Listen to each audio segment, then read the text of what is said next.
పర్యావరణం సిస్టమ్ అది పక్కన పెడితే మన మానవ శరీరాల్లో ఉన్న ఇమ్యూన్ రోగ నిరోధక శక్తి తగ్గిపోయి అటువైపేమో కొత్తగా ఆ బ్యాక్టీరియా ఇంకా ఇంకా విజృంభించి రెసిస్టెన్స్ పెంచుకొని మనకి ఇంకా ఇంకా పాత కొత్త రోగాల కలయిక పెరుగుతుంది. దాంతో ఈరోజు క్యాన్సర్ అంటే ఎక్కడో ఢిల్లీలో ఉన్నవాడికి ఇంకోటికి వస్తుంది అనుకుంది. ఇప్పుడు వరంగల్లో రావచ్చు, నర్సంపేటలో కూడా ఇంటింటికి క్యాన్సర్ వచ్చే పరిస్థితి. So we have destroyed systems. So అందుకే ఈ సుస్థిర అభివృద్ధి లక్ష్యాలు 17 లక్ష్యాలు నో పావర్టీ నుంచి సామాజిక న్యాయం, నెక్స్ట్ ఈక్వాలిటీ, అందరికీ ఏదైనా కూడా అందరం పంచుకొని సమానంగా తినాలి, సమానంగా ఒకే రకమైన జీవితం జీవించాలి. ఆ విషయంకి వస్తే మీరు ఈ మధ్య మళ్ళీ చదివి ఉంటారు, వరల్డ్ ఎకనామిక్ ఫోరం సందర్భంలో ఆక్స్ఫామ్ ప్రతి ఏటా ఒక నివేదిక రిలీజ్ చేస్తుంది. సంపద సృష్టిస్తున్నామంటారు ఈ రాజకీయ నాయకులు. సంపద సృష్టిస్తే ఎవరి దగ్గర పోతుంది? క్రమంగా కొద్ది మంది దగ్గర, కేవలం 1% దగ్గర ఈరోజు ప్రపంచంలో 60% సంపద ఉన్నది. అది కేవలం ప్రపంచ స్థాయి కాదు, మన భారతదేశంలో జరుగుతుంది, మన తెలంగాణలో జరుగుతుంది, ప్రతి రాష్ట్రంలో చూస్తున్నాం. సంపద అనేది కొద్ది మందికి జరుగుతుంది. అంటే అది తెలివితోటే చేస్తున్నారు అనుకోవడానికి లేదండి. వాళ్ళకి తెలివి ఉంది, అవతలకి ఎవరికి తెలివి లేదు, సంపదకే కాదని. అంటే మన యొక్క వ్యవస్థలు, రాజకీయ ఆర్థిక ప్రజాస్వామ్య వ్యవస్థలన్నీ కూడా ఈ సంపదను కొందరికి దగ్గరికే పోయే విధంగా రూపుదిద్దుకుంటున్నాయి. కాబట్టి మనం ఈ వ్యవస్థలను మార్చుకోవాలంటే కూడా we have to talk about సుస్థిర అభివృద్ధి లక్ష్యాలు. అందుకే నేను యాక్చువల్లీ పవర్ పాయింట్ తెచ్చిన, నాకు పవర్ పాయింట్ ఉంటుంది అన్నారు. సరే ఇంకా అయితే మన మేనిఫెస్టోలో ఇప్పుడు రాజకీయానికి వస్తే ఎలక్షన్లు ముందున్నాయి కాబట్టి I think we have to talk about. రాజకీయ పార్టీలు అన్నీ ఒకే రకం. నేను ఏ పార్టీకి చెందినవాడిని కాదు, ఎవరు ఏం చేసినా నేను అన్ని విధానాలను ఎప్పుడూ ప్రశ్నిస్తున్నాను. ఇక నాకు పదవి వస్తుందో రాలేదు ఇప్పటివరకు, ఎవరికి ఇవ్వాలి కూడా. ఇచ్చినా అది ఇస్తే నా కెపాసిటీతో ఇవ్వాలి తప్పితే నాకు ఇస్తుందా, నేను ఎవరినో పోగినాను కాదు. ఈ రాజకీయ పార్టీలు అన్నీ కూడా ఇప్పుడు కొత్తగా మాట్లాడుతున్నాయి కూడా, దే ఆర్ నాట్ సొల్యూషన్. ఇప్పుడు నిన్న బడ్జెట్లో అన్ని పార్టీల్లో ఏముంది? రైతులు ఆత్మహత్య చేసుకుంటారు, వ్యవసాయం సంక్షోభంలో ఉంది. మరి వీళ్ళు ప్రతిపాదిస్తున్న పరిష్కారం ఏముందంటే, నీకు 1000 రూపాయలు ఇస్తాం, 500 ఇస్తాం, ఓటిస్తాం. అంటే వ్యవసాయ సంక్షోభం యొక్క లక్షణాలు, మూల కారణాలు వాళ్ళ పట్టించుకోదలుచుకోలేదు. ఎందుకంటే దాని ద్వారానే వాళ్ళ సంపద పెరుగుతుంది. వ్యవసాయ సంక్షోభం యొక్క మూల కారణాల మీద ఏ ఒక్క రాజకీయ పార్టీ ఈరోజు కూడా స్టాండ్ తీసుకోలేదు. మనం అందుకే ఎస్డిజి ఇంటిగ్రేటెడ్ మేనిఫెస్టో రిలీజ్ చేసినప్పుడు స్పష్టంగా చెప్పింది, మీరు వ్యవసాయంలో మార్పులు తీసుకురావాలంటే 500 ఇస్తా, 1000 రూపాయలు ఇస్తా అనేది కాదు. We have to change the system severely. ఒకనాడు రైతు స్వతంత్రంగా బతికేది. రైతు ఈరోజు నష్టపోయింది ఎందుకు? ఆయన చేతగాక కాదు. చాలామంది రాజకీయ నాయకులు అదొక మాట ఈయనకు చేత కాదు. మన్మోహన్ సింగ్ లాంటి వాడు కూడా, చంద్రబాబు నాయుడు ఇదివరకు రైతులకు పంట రాదు, వాళ్ళకి అమ్ముకోరాదు, వాళ్ళకి మార్కెట్ తెలియదు, వ్యవసాయం దండగా ఆయన అన్నాడు. సో వీళ్ళకి చేత కాదు కాబట్టి వీళ్ళని వేరే రంగాలకు మళ్లించాలని మన్మోహన్ సింగ్ వరకు కూడా మాట్లాడారు. మాట్లాడకున్నా కూడా తర్వాత ప్రభుత్వం కూడా అదే పని చేస్తుంది. కానీ మూల కారణం ఏంది? రైతుని పీల్చి పిప్పి చేస్తున్న కంపెనీలను ఈ వ్యవస్థ గత 25 ఏళ్ళ నుంచి పోషిస్తుంది. మీరు అగ్రి ఇన్పుట్ కంపెనీస్ చూడండి, ఇదివరకు ఇన్ని లేవు. ఈ 20 ఏళ్లలో 3 కంపెనీలు చూడండి. ఒకటి విత్తన కంపెనీలు. మనకు 2002 కంటే ముందు ప్రైవేట్ విత్తన కంపెనీలు వాళ్ళ పేటెంటెడ్ సీడ్స్ తెచ్చే పద్ధతి లేదు. ప్రభుత్వమే ఒక రీసెర్చ్ చేసి హైబ్రిడ్ రకాలు రిలీజ్ చేస్తే ఆ మూల విత్తనాలు తీసుకొని ఈ కంపెనీలు వాటిని పెంపొందించి మార్కెట్ చేసుకునే వ్యవస్థ ఉండేది. కానీ బీటీ కాటన్ వచ్చినాక మాన్సాంటో తర్వాత అన్ని విత్తన కంపెనీలకు కూడా మీరు కూడా విత్తనాలు కొత్త తీసుకురండి అని ఒక బ్లాంకెట్ పాలసీ తీసుకొస్తే మీరు 2002 నుంచి సీడ్ సెక్టర్ ఇన్ ఇండియా ఒకనాడు 2000 కోట్ల టర్నోవర్, 2004-05లో 2000 కోట్ల టర్నోవర్లో 1500 కోట్లు పత్తి విత్తనాలు, మిగతా లేవు. ఈరోజు వాళ్ళ లెక్కనే అది 15,000 కోట్లు కేవలం పత్తి విత్తనాల మీద టర్నోవర్ జరుగుతుంది. ఎవరిస్తున్నారు 15,000 కోట్ల టర్నోవర్? రైతులు ఇస్తున్నారు. అట్లాగే పెస్టిసైడ్స్, క్రిమి సంహారక రసాయనాల సెక్టర్ 15 ఏళ్ల కింద మేము 2002లో ఇక్కడ వరంగల్లో రైతులు స్ప్రే చేసుకుంటూ చనిపోతే మేము ఇక్కడ ఫ్యాక్ట్ ఫైండింగ్ రిపోర్ట్ ఒకటి తీసుకొచ్చినాము. అంటే ఆనాటి నుంచి కూడా మేము మానిటర్ చేస్తే ఈరోజు 35,000 కోట్లకు పెస్టిసైడ్ కంపెనీ సెక్టర్ టర్నోవర్ పెరిగింది. ఈ 35,000 కోట్లు ఎవరిస్తున్నారు? రైతులు. ఇంకా ఇక మన బ్యాంకుల సంగతి చెప్పనవసరం లేదు, ప్రైవేటు అప్పులు వడ్డీ వ్యాపారుల సంగతి చెప్పనక్కర్లేదు. ఇవన్నీ కలగలిపితే వాళ్ళు కింద పడి మీద పడి కష్టపడి చేస్తే మళ్ళీ మార్కెట్ పోతే మార్కెట్లో రేటు రాదు. వాళ్ళు ఇంత చేసిండ్రు, మరి ప్రభుత్వం ఏం చేసింది? మీరు ఒక దేశవ్యాప్త పరిస్థితి చూస్తే మన దగ్గర ఒకప్పుడు దాదాపు 200 పైన పంటలు పండేవి. అసలు కొన్ని పంటలు పండుతాయని కూడా వ్యవసాయ శాఖకు తెలియదు. ఈరోజు అవన్నీ క్రమంగా 25-30 పంటలకు వచ్చేసి ఆ 25-35 పంటలు కూడా మళ్ళా కొన్ని రకాల విత్తనాలకే పరిమితమైన పరిస్థితి. వరి ధాన్యము దేశవ్యాప్తంగా ప్రతి రాష్ట్రంలో వాడుతుంది. అందులో కొన్ని రాష్ట్రాలు కొంత ఎక్కువ, కొన్ని రాష్ట్రాలు తక్కువ. 3 లక్షల విత్తనాలు వెరైటీలు మన దగ్గర ఉంటాయి. వరి ధాన్యం హైబ్రిడ్ రకాలు వచ్చినాక క్రమంగా 1, 2, 10కే పరిమితం అయిపోయింది. మరి ఈ వరి తింటే ఏమవుతుంది? ఇప్పుడు చెప్తున్నారు కదా, వరి తింటే మనం డయాబెటీస్ ఇవన్నీ షుగర్ అంతా అయిపోయింది, పాత కథ అయిపోయింది. ఇప్పుడు అలర్జీస్ పెరుగుతుంది. మీకు మన గోధుమల్లో కూడా వరిలానే అనేక ఎక్స్పెరిమెంట్ చేసి దాదాపు మన దగ్గర 1000 వెరైటీలు ఉంటాయి. అన్నీ కలిపి 2-3 వెరైటీలకు తీసుకొస్తే వీట్ అలర్జీ, గ్లూటెన్ అలర్జీ, ఇప్పుడు డాక్టర్ టిమ్ కాడ్మ్యాన్కి ఆయనకి గ్లూటెన్ అలర్జీ ఉంది. గ్లూటెన్ అలర్జీ అంటే మన గోధుమల్లో గ్లూటెన్ ఉంటుంది. ఆ గ్లూటెన్ మనకు అవసరం అది. ఆ గ్లూటెన్ తింటే ఆయనకు అలర్జీ పడుతుంది.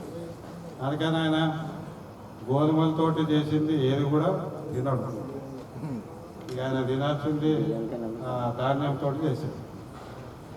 ఇప్పుడు వీట్ మన milk allergy, animal protein allergy, రకరకాల అలర్జీలు ఎంత పెరిగిపోయినా అంటే ఇప్పుడు మన విమాన ప్రయాణంలో ఇప్పుడు కొత్త పాలసీ ఇంట్రడ్యూస్ చేస్తారు. మీకు ఏం అలర్జీలు ఉన్నాయో ముందే చెప్తే మీకు ప్రత్యేకంగా అట్లాంటి ఆహారమే ఇస్తాం. ఎందుకంటే ఆ అలర్జీ చాలా సివియర్గా ఉంటుంది. అలర్జీ అంటే ఏదో ఉత్త గోకుడు కాదు, అది కాంట్ ఉండలేదు. ఈ అలర్జీలు ఎందుకు పెరిగినాయి? ఒకవైపు హైబ్రిడ్, ఒకవైపు పెస్టిసైడ్స్, ఇంకోవైపు హెర్బిసైడ్స్, ఇవన్నీ కలగలిపి మన జీవన శైలి వీటన్నిటితోటి ఇంకా అయ్యాక క్యాన్సర్ ఇంకా అనేక రకాలు ఉన్నాయి. సో ఇవన్నీ అంటే ఇది నేను మన పట్టణ జీవన శైలి గురించి మాట్లాడితే ఇప్పుడు మేము ఇన్ని తీసినా కూడా మన ప్లాస్టిక్ వద్దు అన్నా కూడా వచ్చి పడుతున్నాం. మనకి ఒకప్పుడు అంత ప్యాకేజింగ్ లేదు. We have increase hour packaging, we have increase plastic. అయితే చాలామంది ప్లాస్టిక్ కేవలం వినియోగంతో పెరగలేదు, because of the government policy. మీరు 1985లో రాజీవ్ గాంధీ వచ్చినప్పటి నుంచి విధానం చూడండి. రాజీవ్ గాంధీ ఏం నినాదం ఇచ్చినప్పుడు 21st సెంచరీ కంప్యూటర్ యుగంలోకి భారతదేశాన్ని తీసుకుపోతారు. కానీ అందరూ అటువైపే చూసిండు, కానీ ఆయన ఇంకొక విధానం తీసుకొచ్చిండు. అప్పటి నుంచి ధీరుభాయ్ అంబానీ పెరుగుతున్నారు. మీకు ఆల్ మ్యాన్మేడ్ ఫైబర్స్ మీద, మ్యాన్మేడ్ ఫైబర్ అంటే మన పెట్రోలియం రిఫైన్ చేసేటప్పుడు, క్రూడ్ పెట్రోలియం రిఫైన్ చేసేటప్పుడు ఒక సైడ్ ప్రోడక్ట్ వస్తే దానికి ఒక ఉపయోగం అనుకొని అది మ్యాన్మేడ్ ఫైబర్స్గా వాడుతున్నారు. ఆ మ్యాన్మేడ్ ఫైబర్స్ నుంచి మీకు రకరకాల ప్లాస్టిక్ వస్తుంది. మన టైర్లు కావచ్చు, ఇప్పుడు కార్లో ఆ కార్ ఉంటే కార్లో దాదాపు 90% it's comes from man-made fibre. ఈ కార్లన్నీ ఆల్కగా ఎందుకైనాయి? మనకి కిలోమీటర్ 18-22 ఎందుకైందంటే ఆ మెటీరియల్ వాడినాం. ఐరన్ తక్కువ. మీరు అది కొడితే చూడండి, అది కాలితే ఏమైతే ఉంటుందా? ఏముంటుంది అన్న. ఈ మ్యాన్మేడ్ ఫైబర్ మీద ఒకప్పుడు 48% ట్యాక్స్ ఉండేది. దాన్ని 36, 28, 24, 18, 16, 12, 8, 4 తీసుకొచ్చి ఇప్పుడు మొన్న జిఎస్టీ వచ్చినాక 5% వేసారు. 5% వేస్తే ఏమైందంటే మీకు ఇప్పుడు వద్దంటే ప్లాస్టిక్ 50 పైసలకి ఇంత కిలో ప్లాస్టిక్ అడిచిపోతాడు మీకు వద్దు అన్నాడు.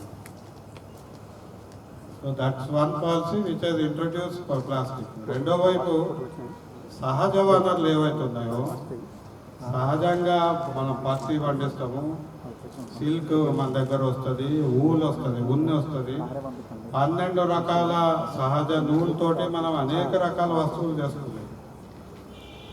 కుమ్మరాయన కమ్మారోళ్ళు వీళ్ళందరూ ఎందుకు పోయినట్టే, నాట్ బికాజ్ అదేదో టైం అయిపోయింది మోడర్నైజేషన్ వచ్చిందని కాదు. They were pushed out through economic policies. వాళ్ళని ఒక ఎకనామిక్ పాలసీ నుంచి నూకేసారు ఈ ఎకానమీ నుంచి. నేను చేనేత మీద దాదాపు 25 పబ్లికేషన్ తీసుకొచ్చినాను. చేనేత రంగం మీద గత 15-20 ఏళ్ళ నుంచి బడ్జెట్లు ఎట్లెట్లా వస్తున్నాయి, ప్రభుత్వం ఏం చేస్తుంది, మా దగ్గర మొత్తం సమాచారం. చేతి వృత్తులన్నింటినీ నాశనం చేసింది ఈ ఎకనామిక్ పాలసీ. కానీ ఈరోజు ఎన్విరాన్మెంట్ ఫ్రెండ్లీ టెక్నాలజీ ఏంటంటే చేతి వృత్తులే. అది గుర్తించింది, ఇప్పుడు ప్రభుత్వం గుర్తించింది కానీ ఎంకరేజ్ చేయట్లేదు. ఎందుకంటే కంపెనీ లాబింగ్ పెరిగిపోయింది. నరేంద్ర మోడీ ప్యారిస్లో ఆయన ఒక మాట అన్నాడు, అప్పుడు చాలామంది చప్పట్లు. భారత జీవన శైలి ఏదైతే ఉందో అది పర్యావరణానికి అనుకూలమైన జీవన శైలి. ఆ జీవన శైలి ఏముంది? జీవన శైలిలో చేతి వృత్తులు ఉన్నాయి. జీవన శైలి అంటే ఏదో మనం బట్టలు వేసుకొని తిరగడం కాదు. ఆ చేతి వృత్తులను గుర్తించినా కూడా ఈరోజు చేతి వృత్తులకు అనుకూలమైన విధానాలు వస్తలేవు. జిఎస్టీలో మేము చేనేత గురించి జిఎస్టీ దాని మీద ట్యాక్స్ లేదు ఇదివరకు. 2000 సంవత్సరంలో ఎన్డీఏ వచ్చినప్పుడు మొట్టమొదటిసారి సెన్వాట్ వేసుకొచ్చాడు, సెంట్రల్ వాల్యూ యాడెడ్ ట్యాక్స్. చేనేత మీద 12.5% వేస్తే అప్పుడు ఉద్యమం చేస్తే అప్పుడు రీఇంబర్స్మెంట్ ఇచ్చాడు. తర్వాత కాంగ్రెస్ వచ్చినాక దాన్ని రద్దు చేశారు. కానీ ఎన్నడూ లేని ట్యాక్స్ చేనేత మీద వేసింది. చేనేత మీద వేస్తే ఏమవుతుందంటే ఎట్లా వేసిండు అందులో కూడా చూడండి, అందులో ఉన్న వివక్ష చూడండి. మనం ఒకవైపు నో పావర్టీ, ఈక్విటీ, ఈక్వాలిటీ అని చెప్తూ ఆ వివక్ష ఏంటి? 1000 రూపాయల బిల్లు ఉంటే 1000 రూపాయల లోపల బిల్లు ఉంటే 5% పడుతుంది. మీరు బట్టలు కొనే షాపుకి పోతే 5%మే జిఎస్టీ. 1000 రూపాయల పైన బిల్లు పడితే 12%. చేనేత వస్త్రం ఏది కూడా ఒకటే వస్త్రం. చీరలు మీరు చూస్తున్నారు, అది నైపుణ్యంతో చేసింది. 3000 రూపాయల కంటే తక్కువ దొరికితే వాళ్ళు ఇప్పటికే పావర్టీలో ఉన్నారు. 3000 రూపాయలు ఇస్తే అంటే చేనేత వస్త్రం మీద 12%, ఆ పనికిరాని పర్యావరణాన్ని విధ్వంసం చేసే పాలియస్టర్ బట్టలకి 5%. ఇది ఈ ప్రభుత్వం తీసుకున్న నిర్ణయం. ఇప్పటికి 3 సార్లు అరుణ్ జైట్లీ దగ్గర పోయి విషయం చెప్తే కూడా వాళ్ళు దాన్ని ఇప్పటి సరిచేయలేదు. అయితే 18 ఏప్రిల్ మేలో ఫస్ట్ జిఎస్టీ కౌన్సిల్ అయినప్పుడు ఆ కౌన్సిల్లో చేనేత మీద ట్యాక్స్ లేదు, 0% ఉంటుంది. కానీ కంపెనీలు లాబీ చేసి దాని మీద ట్యాక్స్ చేస్తే పర్యావరణం ఏంది? ఒకటి ఉపాధి పోయింది. ఒకప్పుడు భారతదేశంలో 1 కోటి జనాభా చేనేత ఉత్పత్తి మీద ఆధారపడింది. మన రాష్ట్రంలో 5 లక్షల మంది కుటుంబాలు ఆధారపడాయి. ఉపాధి పోయింది, పర్యావరణాన్ని విఘాతం కలిగింది. మూడోది ఆర్థికంగా మనము we are increasingly dependent on European Union, Taiwan, China, మన సౌత్ కొరియా. మీరు చాలామంది ఇప్పుడు యంగ్స్టర్లు జీన్స్ వాడుతున్నారు. జీన్స్ 5-10 ఏళ్ళ కిందట చాలా ఎక్స్పెన్సివ్, కొనాలంటే కొద్దిగా ఆలోచించి కొనే పరిస్థితి. ఈరోజు మీరు చూసారా జీన్స్ తక్కువ కిందకైంది? Because they are all imported. మనం ఒక టెక్స్టైల్, ఒక జౌలి పరిశ్రమ, అతిపెద్ద పరిశ్రమ భారతదేశంలో, మన ప్రపంచంలో అతిపెద్ద పరిశ్రమ. ఈరోజు క్రమంగా మనం డిపెండెన్సీ పరిస్థితికి వచ్చింది. అట్లాగే వ్యవసాయ ఉత్పత్తులు చూడండి. ఇప్పుడు నిన్న బడ్జెట్ చూసిన కాబట్టి లెక్కలు, ఈ 5 ఏళ్లలోనే మనము పప్పులు విపరీతంగా దిగుమతి చేసుకుంటాం. ఎక్కడి నుంచి? కెనడా నుంచి, ఆస్ట్రేలియా నుంచి. అసలు కెనడాలో పప్పులు తినేటోళ్ళు కాదు, ఆస్ట్రేలియాలో తినేటోళ్ళు కాదు. వాళ్ళ నుంచి దిగుమతి చేసుకుంటాం. కందిపప్పు 3 ఏళ్ల కిందట ఇక్కడ ఉత్పత్తి తగ్గితే అప్పుడు ధర పెరిగితే దిగుమతి చేసుకొని ఇప్పటికీ అదే దిగుమతి కొనసాగుతుంది. అట్లనే చక్కెర, గోధుమలు అయితే 3 ఏళ్ల కిందట 2015లో ఇట్ వాజ్ 0 ఇంపోర్ట్స్. ఈరోజు వెంట up to 15 million tons. So ఇప్పటికీ కూడా రాజకీయ పార్టీలు, రాజకీయ నాయకులు, అధికారులు ఇప్పటికీ కూడా వాళ్ళ కరప్షన్, అవినీతి, లాభము, కంపెనీలు ఇవే చూస్తున్నారు. అందుకే టుడే మీరు చూడండి, all governments, all state government, all union governments are dependent on companies. మీరు ఏ పని అన్నా అడగండి, హెల్త్లో, విద్యలో, వైద్యంలో, సంక్షేమంలో, అన్నింటిలో కంపెనీలే. ఈరోజు ఆ కంపెనీలు ఎవర్రా ఓన్ చేసుకుందంటే ఏదో ఒక రాజకీయ నాయకులు ఉంటారు. దాని రాజకీయ నాయకులకు కంపెనీలు డైరెక్ట్గా ప్రభుత్వ నిధులు. ఇదొక రకం అవినీతి, cross interest, conflict of interest, ఇవన్నీ ఈ అనేక విషయాలు. ఇవెవరు ఇక నువ్వు చేసినావు అంటే నువ్వు చేసినావు అని మనకి ముందు పట్టిస్తారు. ఆడు చేయలేదా, ఈడు చేయలేదా, ఇద్దరు చేసిండ్రు, మనమేమో ఇద్దరు కాదనుకోండి ఇంకో 3వ వ్యక్తిని తెచ్చే పరిస్థితిలో మనం లేవు. ఓ సచ్చరితుడిని, ఓ సచ్చీలుని తెచ్చే పరిస్థితి లేదు.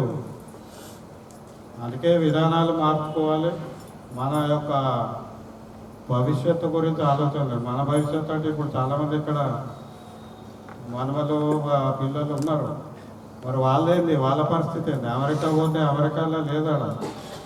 అమెరికాలో ఆకలి చావులు పెరుగుతున్నాయి. అమెరికన్ ఎకానమీ ఈ హైయెస్ట్ అప్పులు ఉన్నది అమెరికన్ ఎకానమీ. ఆ చైనా వాడు ఇట్లా కొడితే కింద పడిపోతుంది. అందుకే చైనా అమెరికా పైకి ఒకటి మాట్లాడుకుంటారు, వాళ్ళు లోపల చేసేది. సో మనం పిల్లలు మా వాళ్ళని అమెరికా పంపిస్తే నేను హాయిగా అనుకుంటాను, మిడిల్ క్లాసు మధ్యతరగతి. కానీ భవిష్యత్తు చాలా సంక్షోభ పరిస్థితిలో ఉంది. మనమందరం మార్చాలి. ఎందుకంటే మన దేశంలో ఉన్న తీవ్ర సమస్య ఏంటంటే అవగాహన లేదు. చాలామందికి చదువు రాదు, అమాయకులు. ఏవో 2 మాటలు చెప్పి 1000 రూపాయలు ఇస్తే ఓటేస్తారు. సో మనమందరం కూనుకొని ఈ మార్పు తీసుకురావాలి. ఆ మార్పు తీసుకురావాలంటే నేను ఇప్పుడు అన్నీ ఆమె పొలిటికల్ సైన్స్ స్టూడెంట్, నేను రిజర్వేషన్లు ఇవన్నీ కూడా దుఃఖిస్తున్నాను. కానీ ఇప్పుడు టైం లేదు కాబట్టి సుస్థిర అభివృద్ధి లక్ష్యాలు take care of all these issues. మనం అనుకుంటున్న వివక్షను వాటన్నిటినీ మనం ఆ ఫ్రేమ్లో పెట్టుకొని క్రమంగా మార్చుకుంటూ రావాలి మన వ్యవస్థను. ఆ మార్పు ఈ ఎలక్షన్లతోటి మొదలవుతుందని మేము ఆశిస్తున్నాం. ఇంకా టైం ఉందంటే కంటిన్యూ చేస్తాం, లేదంటే ఎనీ క్వశ్చన్స్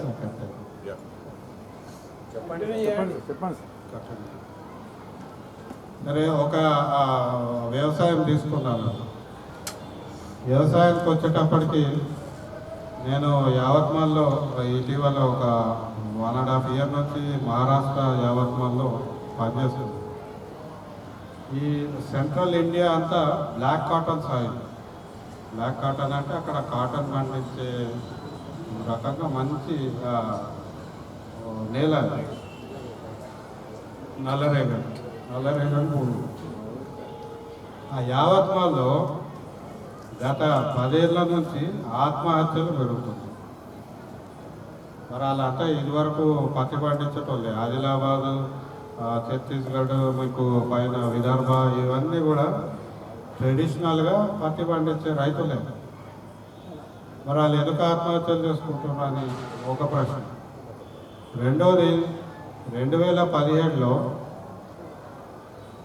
ఒక ఆగస్టు సెప్టెంబర్ నెలలో దాదాపు 140 మంది రైతులు పెస్టిసైడ్ స్ప్రే చేసుకుంటూ చనిపోయారు. 700 మంది హాస్పిటలైజ్ అయ్యారు. హాస్పిటలైజ్ అయిందంటే నార్మల్ కాదు. మీకు అక్కడ ఉన్న ఒకటే హాస్పిటల్, ఆ హాస్పిటల్లో వార్డులు నిండిపోయి ఆ కారిడార్లలో కూడా వాళ్ళందరూ పెట్టుకోవాల్సి వచ్చింది. అయితే వాళ్ళ పరిస్థితి ఎట్లుంటుందంటే మీరు చూసినో లేదా, ఇది పెస్టిసైడ్ స్ప్రే విక్టిమ్ అయితే అన్కాన్షియస్ అయ్యి వస్తాడు, లేదా కాన్షియస్నెస్ ఉన్నా కూడా వాళ్ళ పరిస్థితి వాళ్ళకే తెలియని పరిస్థితి. రెస్ట్లెస్నెస్, కోతిలాగా జంప్ చేస్తూ ఉంటారు. వాళ్ళని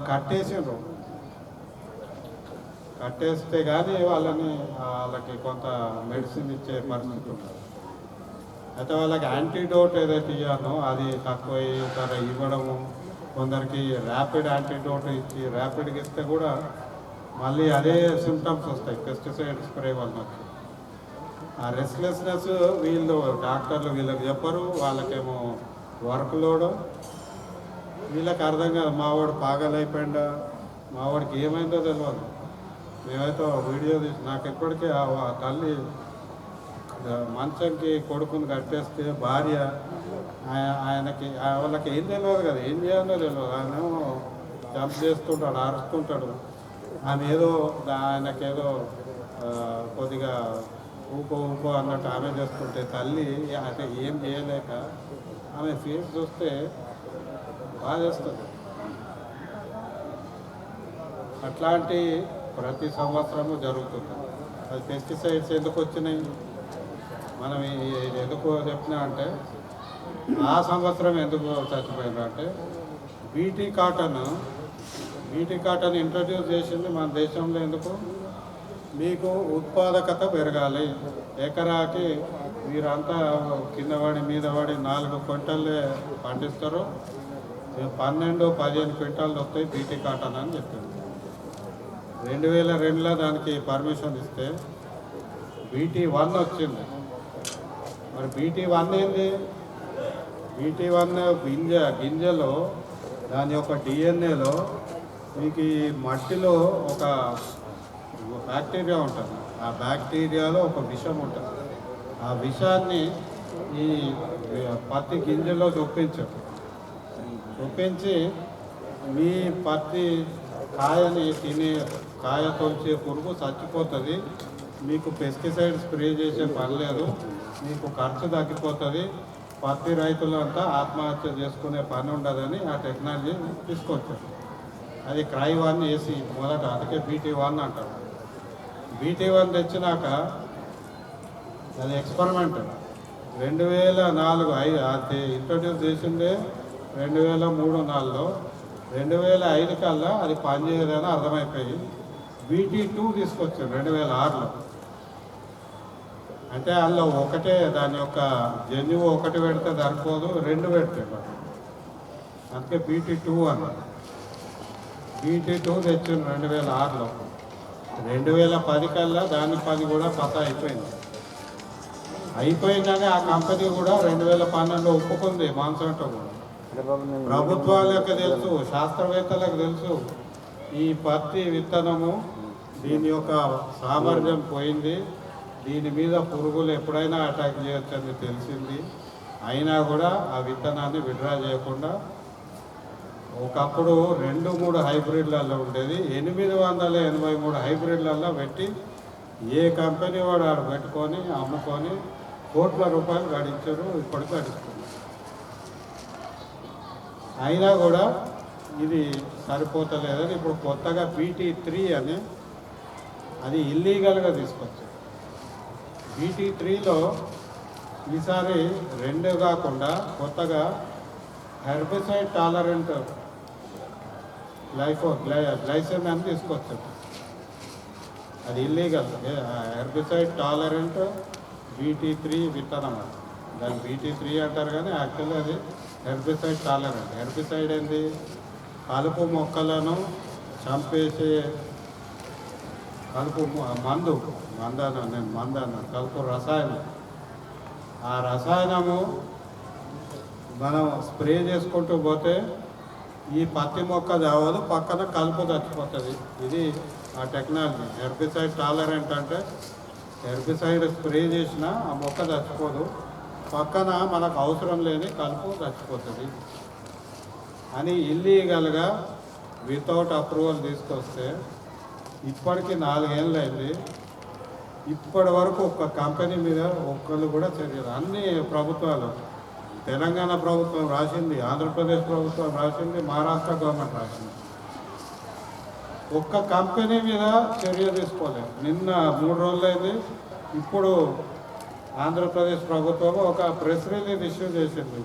ఒక 10 కంపెనీలను మేము నిషేధిస్తున్నాం. జీవో రాలేదు కానీ పత్రికా ప్రకటన వచ్చింది 4 ఏళ్ళ తర్వాత. మరి ఇప్పుడు ఏమైందంటే ఈ HT టాలరెంట్ దాంతో రావడంతో ఆ 2017లో పత్తి మొక్క ఎంత 4 ఫీట్లు ఎంత ఉండేది, అది 6, 7, 9 ఫీట్లు పెరిగింది. రైతు ఆనందం, నాకు పెరిగిపోయింది, బాగా వస్తుంది.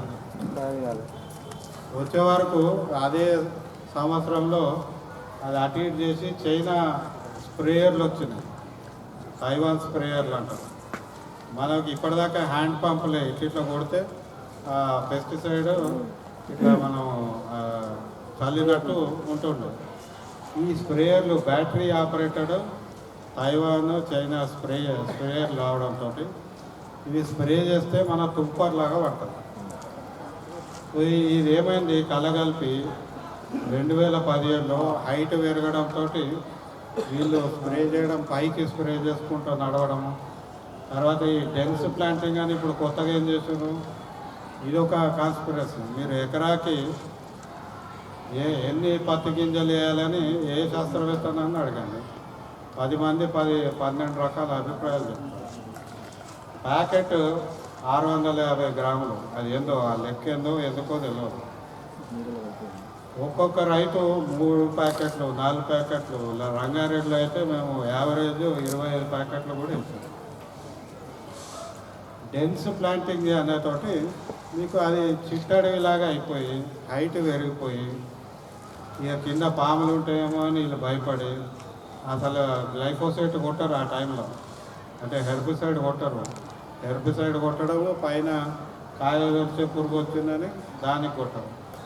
ఈ కలగలిపి కొట్టడంతో ఆ దెబ్బకు 140 మంది పిట్టల్లాగా ఎగిరిపోయారు. 700 మంది హాస్పిటలైజరు. ఆదిలాబాద్లో కూడా దాదాపు 600 మంది హాస్పిటలైజరు. ఇదే కంట్రీ అది ఏరోప్లేన్తో స్ప్రే చేశారు సార్. మనుషులు చేయడానికి లేదు. అది ఏరోప్లేన్తో మనకు స్ప్రే చేసినట్టయితే the precautions are not given by the persons. ఎందుకంటే ఎప్పుడైతే స్ప్రే చేసినప్పుడు ఏదైతే ప్రికాషన్స్ లేవు, మాస్క్ దొరకడము తర్వాత అట్లాంటివి ఏం లేవు. Only they are losing of that on the process of that అది చచ్చిపోవడం అనేది జరిగింది యాక్చువల్గా. అది కూడా మనం ఏరియల్ స్ప్రేయింగ్ కరెక్ట్ కాదు. ఎండోసల్ఫాన్ కేసు చాలా డాక్యుమెంటెడ్. కేరళలో అక్కడ క్యాష్యూ ప్లాంటేషన్ మీద 1983 నుంచి ఏరియల్ స్ప్రేయింగ్ చేస్తే దానివల్ల అక్కడ చాలా సమస్య వచ్చింది. దాని మీద యాజిటేషన్ చేసి ఎండోసల్ఫాన్ బ్యాన్ అయింది అక్కడికి. ఇప్పుడు అదొకటి ఇప్పుడు మనం సమస్య ఒకటి చెప్తుంటే చంద్రబాబు నాయుడు వీళ్ళందరూ మేము టెక్నాలజీస్లోనే డ్రోన్ స్ప్రేయింగ్ చేస్తామని చెప్తున్నారు. అంటే రైతు ఇంట్లోనే కూర్చొని ఇది కొడితే డ్రోన్ స్ప్రేయింగ్ చేస్తారు.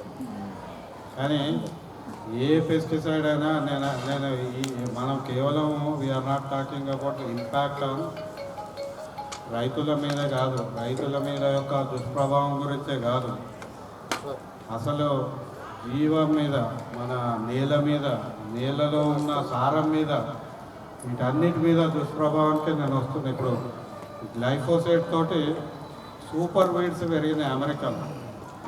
సూపర్ వీడ్ అంటే ఇది వరకు ఇప్పుడు మనం చూస్తున్నాం కాంగ్రెస్ గడ్డి ఎంత ఉంటుంది, అది 1 ఫీటు కూడా ఉండదు. అట్లాంటిది అది 10 ఫీట్లు 20 ఫీట్లు పెరిగిపోయింది. సూపర్ వీడ్స్ పెరగడము, తర్వాత నేలలో గ్లైఫోసేట్ రెసిడ్యూస్ పెరిగిపోయి దాంతో ఆ సాయిల్ బ్యాక్టీరియా మీద కూడా ఇంపాక్ట్ కనపడుతుంది ఈ మధ్య స్టడీస్. మనము వ్యవసాయ ఉత్పత్తి గురించి నేను ఆ ఎగ్జాంపుల్ ఎందుకు తీసుకున్నా అంటే అది coming to the other issue. ఇప్పుడు ఆ ప్రాంతంలో ఒకప్పుడు మన అంబాడ అంటారు, మనం గోంగూర, మన తెలంగాణలో గోంగూర ఆంధ్ర భాష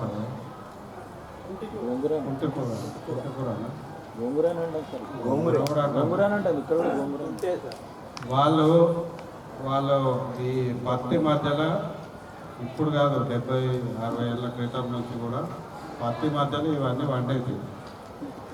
ఇప్పుడు ఏమైంది, ఇప్పుడు ఈ కలుపు రసాయనం వచ్చినాక వీళ్ళు ఏం చేస్తున్నారు, ఆ మధ్యలో సహజంగా న్యాచురల్గా వస్తాయి ఆ ఆకుకూరలు, రకరకాల ఆకుకూరలు. మేము 66 రకాల ఆకుకూరలు డాక్యుమెంట్ చేసినాం. నాకు పేర్లన్నీ గుర్తొస్తలేవు, కానీ మన వ్యవసాయ కూలి కుటుంబాలకు అందరూ తెలుసు వాళ్ళకి ఏ ఆకుకూర ఎంత పోషకాలు ఉంటాయో వాళ్ళకి తెలుసు. పత్తి ఆహారం కాదు, పత్తిని పండించి క్యాష్ రూపంలో మార్చుకొని అన్నం కొనుక్కొని తింటున్నారు ఆ కుటుంబాలు. కానీ వాళ్ళ ఆ పత్తి సాళ్ళ మధ్య పెరిగే పోషకాహారమైన ఆకుకూరలను ఈ కలుపు రసాయనంతో అప్పుడు అంటే మనం ఏం చేస్తున్నాం, మీరు ఆ గ్రామాల్లో చూడండి, ఈరోజు రక్తహీనతతోటి సమస్యలు పెరిగి గ్రామంలో రక్తహీనత అనేది అది ఆలోచించిందే కాదు. ఆడపిల్లలకి ఆహారం లేక రక్తహీనతతోటి చనిపోతున్న కేసులు నేను అదే నా పవర్ పాయింట్లో చూపెట్టగలను. గ్రామంలో పండించే ఆహారాన్ని మనం చంపేసి మనం ఒక కమర్షియల్ పంటను పండించి దాన్ని క్యాష్ రూపంలో చేసుకొని మళ్ళీ ఏం చేస్తున్నాం, వాళ్ళు కొనేది ఏది, ఆ రేషన్లో దొరికే అన్నము, బియ్యము, గోధుమలు ఇవే తింటారు. ఇంకేమున్నాయి, అదేం తింటారు. కానీ అదే ఊర్లో 20-30 ఏళ్ళ క్రితం దొరికే ఆ పంట, ఆ ఆహారాన్ని మనము ఇది కాదు, నువ్వు మారు, నువ్వు మోడర్న్ అగ్రికల్చర్ అని చెప్పినాము మనమే. So we have left them with no option but to depend on government. చాలామంది నేను బయట ఎకానమిస్ట్ వాళ్ళకి ఎందుకు ఇవ్వాలి, ఇప్పుడు చాలామంది వాళ్ళకి ఇన్కమ్ స్టేబుల్ ఉన్న వాళ్ళందరూ పేద ప్రజలకి అదేంటి రేషన్ ఇవ్వాలని అసలు ఎందుకు ఇవ్వాలో సోమరిపోతులు అయిపోయి మనం జోక్ చూస్తున్నాం ఈ మధ్య వాట్సాప్లో. నాకు పింఛన్ వస్తుంది, నాకు ఇది వస్తుంది, నేను ఇంట్లో కూర్చొని తింటాను. అసలు ఇంట్లో కూర్చొని తిన్నా కూడా అసలు బతికే పరిస్థితి లేదు. We have created a system where they can't make food, they can't access nutritious food. ఇంకోటి ఆ ఫుడ్ దొరకకుంటే బతకని పరిస్థితి కూడా వస్తుంది. సో ఈ రకరకాల వ్యవస్థల్ని, ఈ మార్పులని మనం అందరము మార్చుకోవాల్సిన అవసరం ఉంది. అందులో ప్రధానంగా వ్యవసాయాన్ని మార్చుకోవాలి. వ్యవసాయంలో ఇంకొక ఆర్గ్యుమెంట్ ఇది, మన ఇప్పుడు తెలంగాణ ప్రభుత్వం దాన్ని పట్టుకుంది. ఇప్పుడు క్రాప్ కాలనీస్ అని. ఈ క్రాప్ కాలనీ అంటే ఏంటి, ఇప్పటివరకు అఫీషియల్ డెఫినేషన్ ఎక్కడా లేదు, రాసింది లేదు. మా ముఖ్యమంత్రి చెప్పింది డెఫినేషన్. నాకు అర్థమైంది ఏంటంటే, ఒకే రకమైన పంట ఎకరాల కొద్దీ వేస్తే రైతుకి గిట్టుబాటు ధర వస్తుందని అది థియరీ. ఇప్పుడు అది జరుగుతలేదు. అది ఇప్పుడు ఒకే రకమైన పంట పరకాల, నర్సంపేట అన్నిట్లో ఒకటే పత్తి ఏమవుతుంది, వేస్తే గిస్తే సోయాబీన్, కొంత మిర్చి వేస్తుంది. 3-4 పంటలు తప్ప ఏం లేవు. ఇప్పటికే క్రాప్ కాలనీలు అవి ఉన్నాయి, కానీ గిట్టుబాటు ధర రాదు. ఎందుకంటే గిట్టుబాటు ధరకి ప్రొడక్టివిటీకి సంబంధం లేదు. కానీ ఇప్పటికీ కూడా ఈరోజు కూడా నీతి ఆయోగ్ ఎకానమిస్టులు మాట్లాడేది ఏంటి, మన వ్యవసాయం ఈ సంక్షోభంలో ఉండడానికి కారణము ఎకరాకి మనం పండించేది చాలా తక్కువ. ఎక్కువ పండిస్తే నాకు గిట్టుబాటు ధర వస్తుందా అని ప్రశ్నిస్తే జవాబు ఇవ్వరు, జవాబు చెప్పరు. 268 మిలియన్ టన్నుల ఉత్పత్తిలో రైతుకు ఎంత పోయింది అని లెక్కలు లేవు. ఇప్పుడు ఇంకా పెద్ద జోక్ ఏంటంటే, ఇప్పుడు నేను 6,000 ఇస్తా అన్నాడు. ఎవరికి ఇస్తాడు? 5 ఎకరాల లోపు అన్నాడు. 5 ఎకరాల లోపల లెక్క ఏడున్నది, ఎవరి దగ్గర ఉంది? తెలంగాణ దగ్గర కొంత ఉంటుంది మిక్స్డ్, కానీ ఎందుకంటే మా రైతు రుణమాఫీ చేసినాం కాబట్టి డేటా ఉంటుంది. అది ఏ ప్రభుత్వం దగ్గర 5 ఎకరాల లోపల డేటా ఉన్నది ఎవరి దగ్గర లేదు. అది తయారు చేసేటప్పుడు 3 నెలలు 6 నెలలు పడుతుంది. అప్పటికి నోటిఫికేషన్ వస్తుంది. ఆ 2,000 కోట్లు రావాలి, 20,000 కోట్లు ఇచ్చేది కళ్ళకు. ఇవన్నీ ఇట్లాంటి మాయలు చేస్తున్నారు. మనమందరమేమో ఆయన ఇచ్చిండు, ఈయన ఇయ్యలే, ఆయన మంచోడు, ఈయన కొద్దిగా మంచోడు, ఆయన కొద్దిగా చెడ్డోడు, ఇవే చేస్తున్నాం. I think we have to do a personal analysis, apolitical analysis. అంటే ఈ రాజకీయ పార్టీ ఏతర విశ్లేషణ చేయాల్సిన అవసరం స్పష్టంగా ఉంది. ఈ వ్యక్తుల చుట్టూ ఉన్న విశ్లేషణ పక్కన పెట్టి మన వ్యవస్థల మీద మనం విశ్లేషణ చేయాల్సిన అవసరం ఉంది. అర్థం చేసుకొని ఈ వ్యవస్థలను మార్చాల్సిన అవసరం ఉంది. మన దగ్గర అనేక పరిష్కారాలు ఉన్నాయి, సూచనలు. ఏదేదో మీకు I'm not painting A green picture. చేస్తున్నారు, దాని ఫలితం అనుభవిస్తున్న వాళ్ళు, అంటే ఎంజాయ్ చేస్తున్న వాళ్ళు కూడా ఉన్నారు. తమిళనాడులో ఈ సాంప్రదాయ వరి విత్తనాలు పండిస్తూ ఇప్పుడు 30,000 మంది రైతులు సంతోషంగా ఉన్నారు. అది ఎట్లా, ఆ ఉద్యమం కూడా జయలలితతో కరుణానిధితో రాలేదు. ఒక రైతు, ఆయన క్యాన్సర్తో చనిపోయాడు ఈ మధ్యన, నెల్ జయరామన్ అని, ఆయన తీసుకొచ్చింది. 2005లో వాళ్ళు సాంప్రదాయ వరి విత్తనాలు ఒక్కో రైతుకు ఒక ఇచ్చి పుచ్చుకునే ఒక ఫెస్టివల్ పెట్టండి. అధిరంగం అనే దగ్గర మన తంజావూరు, మీరు పోయిన లేదు, తంజావూరు దగ్గర ఊరు అది.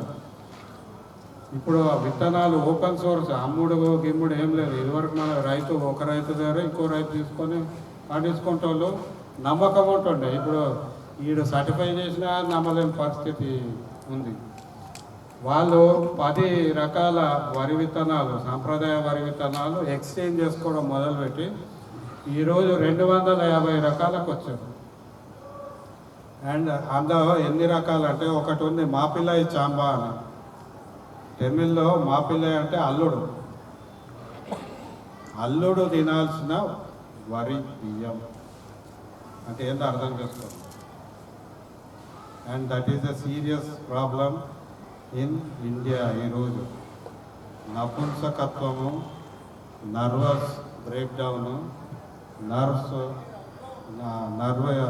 మన న్యూరల్ టాక్సిసిటీ, ఇవన్నీ ఈ పెస్టిసైడ్స్ అన్నీ న్యూరో టాక్సిసిటీ. సో దీనికి solution not in pharma company 500 mg ట్యాబ్లెట్లు, 1000 mg ట్యాబ్లెట్లు కాదు, సాంప్రదాయ వరి విత్తనం మాపిల్లే చాప. అట్లాగే రాజమూడి మా బెంగళూరులో తింటున్నారు. ఇంకోటి చెప్తా, చాలామంది ఇప్పుడు ఈ మధ్య ఆడపిల్లలకి పాలు వస్తలేవు. పిల్లగాడ పుట్టినాక వాళ్ళు పాలు ఇచ్చే పరిస్థితి, వాళ్ళు తినరు కాబట్టి వాళ్ళకి పాలు రాని పరిస్థితి. అందుకని మిల్క్ బ్యాంక్ అని కొత్తగా మొదలుపెట్టారు. మిల్క్ తీసుకొని అమ్మితే అది ఏదైనా రెఫ్రిజిరేషన్ డస్ నాట్ హెల్ప్. కానీ మన దేశంలో ఒక వరి విత్తనం అది కేవలం బాలింతలకు తినిపిస్తారు, పాలు వస్తాయి. అది ఇప్పుడు మళ్ళీ రివైవ్ చేస్తుంది. అట్లాంటి మన సంప్రదాయ విత్తనాల్లోనే మనకి మెడిసిన్ ఉంది, మన మందు ఉంది. మనం వాటిని తిరిగి తెచ్చుకుంటున్న గ్రామాలు అనేకం ఉన్నాయి. కానీ మళ్ళీ దాన్ని రాజకీయ నాయకులు ఇనిషియేట్ చేస్తారు. ఇప్పుడు ఆంధ్రప్రదేశ్లో 0 budget natural farming Subhash Palekar తీసుకొచ్చిండు. ఆయన ఒక వ్యక్తిగా మొదలుపెట్టిండు. ఆంధ్రప్రదేశ్ ఏమంటుంది, ఈరోజు మేము ఒక 10 ఏళ్ల కాలంలో మొత్తం ఆంధ్రప్రదేశ్ని 0 బడ్జెట్ న్యాచురల్ ఫార్మింగ్ చేస్తామంట. మంచిదే, ఏమి ఇబ్బంది లేదు. కానీ ఇంకోవైపు కంపెనీలను తీసుకొస్తుంది. బిల్ గేట్స్, మెలిందా గేట్స్, అంతర్జాతీయ బ్యాంకులను తీసుకొచ్చి మళ్ళా రైతులను అప్పుల పాలు చేసే వ్యవస్థ తీసుకొస్తుంది. అందుకే నేను అనేది, మనం పరిష్కారము ఒకటే దృక్కోణం పరిష్కారం గురించి వాళ్ళు తీసుకొచ్చినప్పుడు మనం ఆలోచించాలి దాని చుట్టూ ఏమున్నాయని.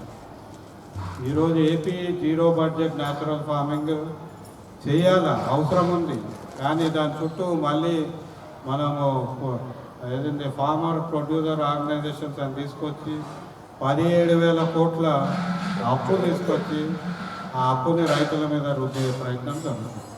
ఎందుకంటే కొందరికి కోట్ల రూపాయల ఆదాయం ఇప్పుడు ఎలక్షన్లు కట్టారు.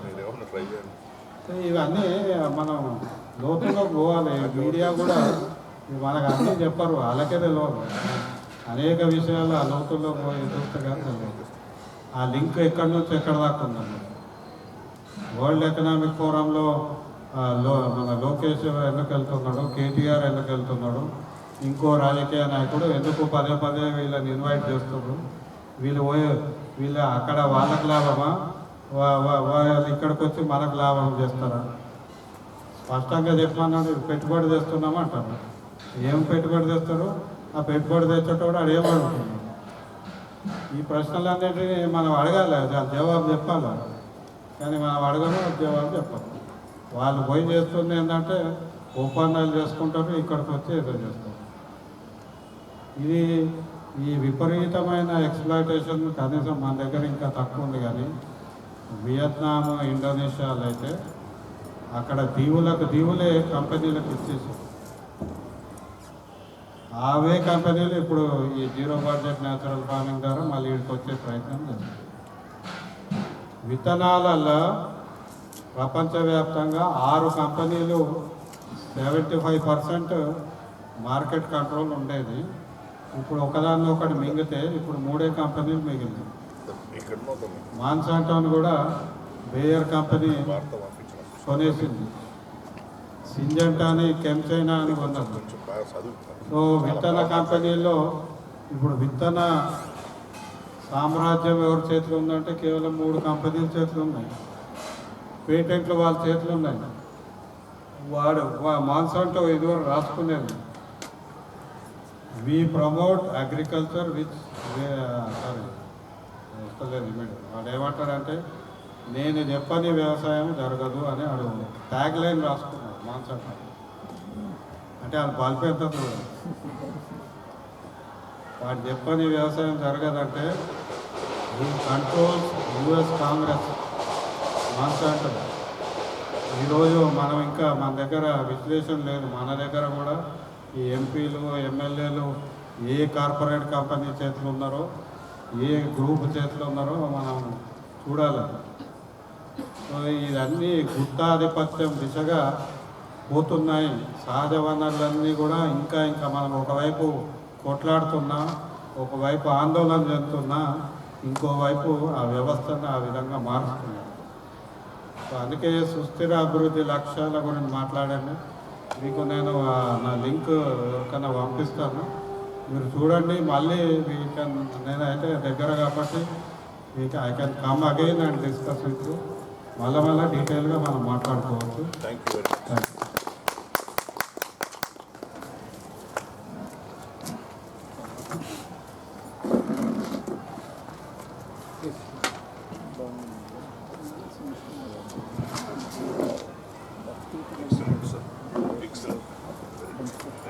శ్రీ నరసింహారెడ్డి గారు సుమారుగా 1:15 సమయం పాటు సుస్థిర అభివృద్ధి లక్ష్యాలు ఒక వివరణ అనేటువంటి అంశం మీద వారు అనేక విషయాలు తెలియజెప్తూనే ప్రధానంగా సుస్థిర అభివృద్ధి లక్ష్యాలు 17 ఉన్నాయనేటువంటి విషయాన్ని వాళ్ళు తెలియజేస్తూ, ముందుగా పేదరికం అనేటువంటిది పోవాలి, ఆ తర్వాత సామాజిక మార్పుతో కూడినటువంటి సమానత్వం, అభివృద్ధి అనేటువంటిది, ఆర్థిక అభివృద్ధి అనేటువంటిది సుస్థిర అభివృద్ధి లక్ష్యాలుగా నరసింహారెడ్డి గారు తెలియజెప్పారు. అదేవిధంగా ఈ ప్రభుత్వాలన్నీ కూడా రైతులను పీల్చి పిప్పి చేసేటువంటి కంపెనీలు ఏవైతే ఉన్నాయో వాటిని ప్రోత్సహిస్తున్నాయి కేంద్ర ప్రభుత్వం కానీ రాష్ట్ర ప్రభుత్వం